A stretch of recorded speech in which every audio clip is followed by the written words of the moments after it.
अगर आप देखो तो ये आपके पास जो है वो प्रोपोर्शन का क्वेश्चन नंबर 3 है। कहते हैं डिवाइड 100 इनटू टू पार्ट्स। 100 को आपने दो पार्ट्स के अंदर डिवाइड करना है such that they are proportion to 3:5। तो वो इस प्रोपोर्शन में हो कि उनकी जो रेशो है वो 3:5 हो, राइट। कहते हैं let's yes. The value of two parts are. अब प्रोपोर्शन जो होती है आपके पास, आपको पता है कि सिंपलेस्ट फॉर्म के अंदर होती है। तो इसका मतलब है कि हम इसको भी किसी एक नंबर से मल्टीप्लाई करेंगे, इसको भी सेम नंबर से मल्टीप्लाई करेंगे, और हमें नहीं पता कि वो नंबर क्या है। तो इस वजह से हमने इसको के लिख लिया, 3k and 5k। Okay, where k is the constant. K जो है वो यस। आपके पास कांस्टेंट है since the total sum of two parts is 100। क्योंकि आपका जो टोटल सम है वो 100 के इक्वल होगा, और हमने दो नंबर्स में उनको जो है वो लिखना है, that was the ratio that is 3:5। Okay, तो आपके पास यस। क्या आ जाएगा, 3k प्लस 8k।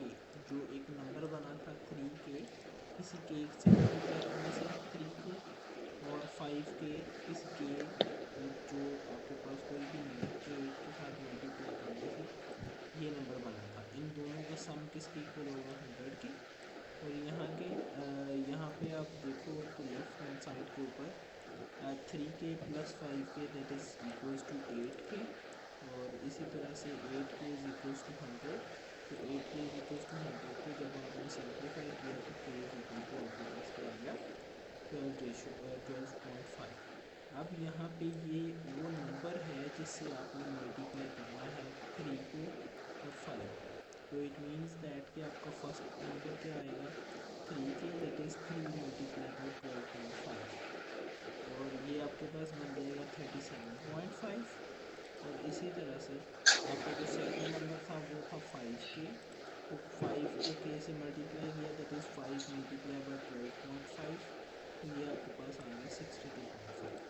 अब ये जो दो नंबर्स हैं ये बेसिकली वो नंबर्स हैं जो जिनका सम जो है वो किसके इक्वल है, 100 के इक्वल है, और उनकी जो रेशो है वो क्या है, 3:5 है। अगर आप देखना भी चाहो तो किस तरह से, अगर बोथ साइड्स को आप जो है वो 12.5 से डिवाइड कर दो तो यहाँ पे 3 आ जाएगा, यहाँ पे 5 आ जाएगा। तो ये दो नंबर्स आपके पास मिल गए जो कि आपने 100 को टू पार्ट्स के अंदर डिवाइड किया, और उनकी प्रोपोर्शन क्या निकाली, 3:5। समझ आ रही है कि नहीं समझ आ रही। जी, लेकिन हमें कैसे पता चलेगा कि हमने 3 और 5 को प्लस करना है? क्योंकि उसने बोला है ना कि डिवाइड 100 इंटू टू पार्ट्स। तो अगर 100 को टू पार्ट्स के अंदर डिवाइड कर रहे हैं तो जो भी उनके पार्ट्स होंगे उन दोनों का सम भी तो 100 ही आएगा ना। जी। तो इस वजह से हमें पता चला कि ये 3k प्लस 5k जो है वो आपके पास 100 के इक्वल आएगा। Okay, yes. यहाँ तक कोई इशू है तो मुझे बताओ क्वेश्चन नंबर 3 के अंदर। नो। नेक्स्ट आपके पास आ जाता है जी क्वेश्चन नंबर 4। ये बहुत ही सिंपल क्वेश्चन है। इसके अंदर लिखा हुआ है if x square plus 6y² is equals to 5xy। ये उसने गिवन इक्वेशन दे दी है that is x square plus 6y² is equals to 5xy। Then find the value of x over y। x over y की आपने value find करनी है। तो किस तरह से करोगे, गिवन आपके पास ये जो इक्वेशन है x square plus 6y² is equals to 5xy। अब आपने बेसिकली क्या बनाना है, x ओवर y। तो x ओवर y बनाने के लिए ये देखो यहाँ पे क्या था, एक्स स्क्वेयर था। आपने क्या किया, पूरी इक्वेशन जी। को डिवाइड कर दिया किसके साथ, वाई स्क्वेयर के साथ। जब पूरी इक्वेशन को वाई स्क्वेयर से डिवाइड किया तो ये आपके पास बन गया x square over y square. ये आपके पास बन गया 6 times y square over y square, y square. और जो थर्ड वाला है वो आपके पास as it is 5xy over y square, right. इस तरह से जो है वो आपने डिवाइड जी। किया। अब ये एक्स स्क्वायर था, वाई स्क्वायर था, इनको हमने कंबाइन करके होल का स्क्वायर लिख दिया। ये आपके पास y square over y square था, ये आपस में कैंसिल आउट हो गया, सेंटर प्लस 6 बच गया। अब ये आपके पास जो है वो 5 टाइम्स यहाँ से एक वाई इस वाई स्क्वायर से कैंसिल आउट हो जाएगा, तो पीछे क्या बच जाएगा 5 times x over y, right. अब अगर आप देखो यस। तो आपने क्या किया, आपने लेट कर लिया कि ये जो x ओवर y है इसको आपने t एक न्यू वेरिएबल लेट कर लिया। अब देखो सारे क्वेश्चन को x ओवर y की फॉर्म में लिख के सॉल्व करेंगे तो ये थोड़ा सा टफ लगेगा, टफ होगा नहीं, टफ नज़र आएगा।